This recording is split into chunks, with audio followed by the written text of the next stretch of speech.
saudara-saudaraku, ketemu kembali dengan saya, Ucok Hairudin Lubis, praktisi televisi dalam channel Inilah Televisi. Kemarin kita sudah bicarakan tentang berbagai hal terkait memproduksi program televisi, biografi, dokudrama, dan lain-lain sebagainya. Kali ini kita akan membicarakan bagaimana menulis naskah program yang akan kita buat. Dari mana kita memulai nulis naskah? Tentu tergantung kepada program yang akan kita buat. Sulit memang bagi yang belum pernah menulisnya. Memang menulis bukanlah sesuatu yang menjadi gampang ketika kita tidak pernah memulainya. Karena walaupun bagaimana, persoalan terberat menulis adalah kapan kita harus mulai menulis. Itu yang paling berat. Tapi ketika kita sudah mau menulis dan berjalan, insya Allah akan menjadi lebih lancar. Memang pada tahap awal sulit sekali untuk merangkai kata-kata dalam tulisan. Tapi kalau kita mencoba, tentu bisa. Tulisan atau naskah dalam sebuah produksi televisi sangat dibutuhkan. Itulah yang akan menjadi acuan gambar apa yang akan kita ambil, dari mana kita memulainya, dan lain sebagainya. Saya akan mempermudah bagaimana membuat naskah dari pengalaman yang pernah saya alami. Yang pertama, coba cari sebuah cerita.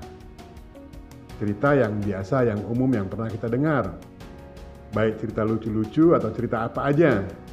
Artinya cerita itu sudah punya naskah. Hanya saja kita akan menulis ulang naskah itu. Contoh sederhana, dari sebuah cerita seorang guru yang bertanya kepada muridnya. Zaman saya sekolah dulu, ada itu pertanyaan untuk kita dan siapa bisa menjawabnya boleh pulang duluan. Kira-kira begitu. Ceritanya begini. Seorang ibu guru memberi pertanyaan-pertanyaan kepada muridnya dan siapa yang bisa menjawab, dia akan pulang lebih dahulu. Tersisalah si Badu yang belum pulang, yang terakhir. Ibu guru kasihan juga melihat si Badu kok belum pulang dan memang selalu pulang yang terakhir. Diberilah pertanyaan yang mudah. Badu, siapa yang menciptakan lagu Indonesia Raya? Badu tidak menjawab, hanya diam. Diam dan diam. Berkali-kali ditanya oleh ibu guru. Ibu guru coba menggiring Badu, memancing jawaban yang akan dilakukan oleh Badu, tetapi Badu tetap saja diam dan malah menangis.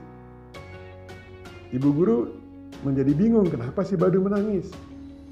Akhirnya si Badu mengemas tas sekolahnya dan berlari pulang ke rumah. Sang ibu bertanya-tanya, ada apa dengan si Badu, kenapa dia harus berlari pulang ke rumah. Sebagai seorang guru yang baik, menyusullah ibu guru ke rumah si Badu. Dan ketemulah ibu guru dengan ayah si Badu. Ayah si Badu sudah pasang muka ketat sambil berkata, saya sudah tahu persoalannya, Bu. Oh begini Pak persoalannya, kata ibu guru. Saya bertanya siapa yang menciptakan lagu Indonesia Raya. Saya pikir anak-anak pasti semua udah tahu. Ya tapi bukan dia yang menciptakan, Bu. Ibu jangan menuduh anak saya sebagai pencipta lagu itu. Cari saja tersangka yang lain. Yang pasti bukan Badu, karena Badu dia tidak akan berbohong kalau sudah saya tanya. Itulah ceritanya. Berbagai konflik ada di sana. Konflik punya Badu punya konflik sendiri. Bapaknya punya konflik sendiri. Ibu guru juga punya konflik sendiri. Coba tulis ulang cerita ini dengan gaya bahasa kita. Baca ulang, baca, tulis lagi. Kalau ada yang kurang, tulis lagi.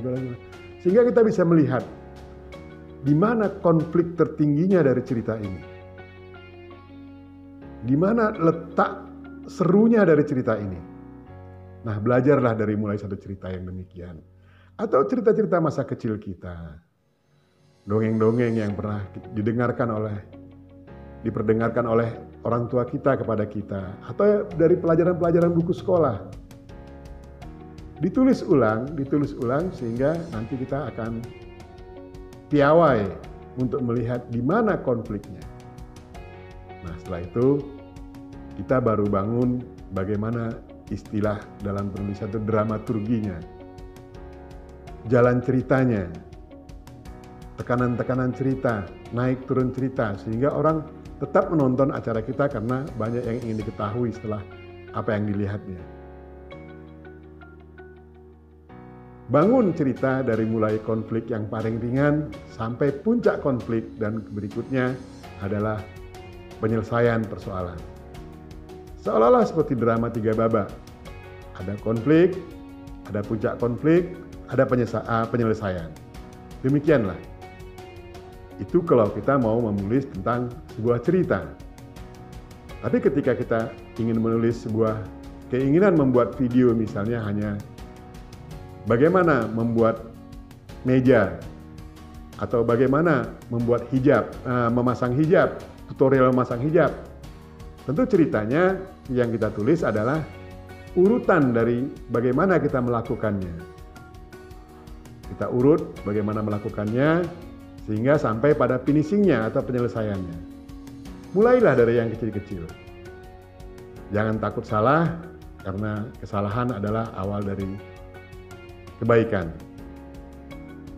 Teruslah berlatih, dan saran saya ketika kita ingin belajar menulis, lakukan konsisten. Paling tidak setiap hari, luangkan waktu selama 1 jam untuk menulis. Setiap hari lakukan. Lakukan dari hal-hal yang kecil. Moga-moga apa yang saya sampaikan menjadi manfaat buat kita semua. Dan saya tak lupa mengucapkan terima kasih kepada saudara-saudaraku yang telah mau berkunjung ke Inilah Televisi dalam channel YouTube. Semoga kita mendapat manfaat sebesar-besarnya dari sana. Sampai ketemu, salam sejahtera, bahagia, dan tetap sehat.